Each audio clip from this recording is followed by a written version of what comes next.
smoke clears, you take stock of the situation. Your plane has crash-landed.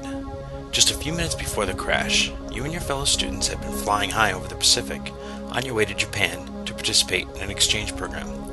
Something went terribly wrong, and the pilot was forced to land on a small remote island. Some students are injured and require care. As they're attended to, others set out to explore the island. A few hours is enough to see all the island has to offer. There's a clear spring for water, plenty of wild fruits, vegetables, and game. There are trees for building firewood and shelter. You're able to salvage a little from the airplane, first aid kits, clothing, and so on. So far so good. We can survive here, you think to yourself. There's bad news too. The pilot informs you he was off course. He's unsure of the location. Worse, because the crash happened so quickly, he didn't have time to issue a distress signal. The radio was destroyed in the crash. The news sinks in. You may all be here for a very long time. Motivated by your common need for survival, you cooperate. One group builds crude shelters while another gathers food. After a few days of steady work, everyone is comfortable. After a few weeks, a routine has settled in.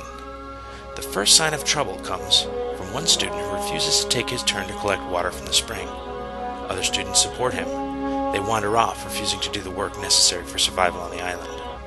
A few students start to build a boat, hoping to sail to safety. It's just big enough for themselves. Two other groups have begun to build their own shelters on other parts of the island. They're planning to establish a separate community. The different groups of students begin to compete for the island's dwindling resources. Your once cohesive group is splitting up.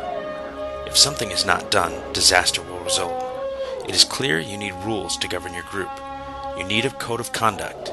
You need a common purpose. You will have to create a government.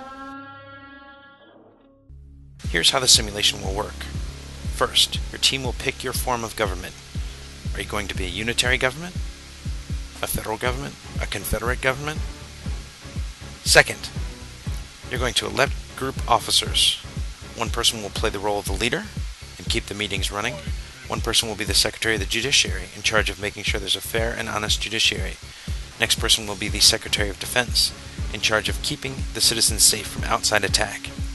Another person will be the Secretary of the Interior, in charge of making sure that all people have their needs met, such as health, sanitation, shelter, food, etc. And finally, you will have a Secretary of Safety.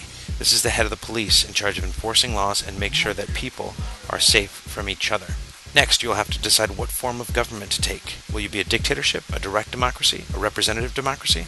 Then each officer should individually make a list of all the issues they want to see addressed in the Constitution. Finally, you'll come back together as a group and draft the Constitution that will outline how the government is set up, how it will meet the 5 purposes of government, and how you will establish a working government on your island. Make sure that you use your Defining Government worksheet that you did for homework, and all of the governmental terms you learned from Chapter 1. But more importantly, make sure you have fun. Good luck.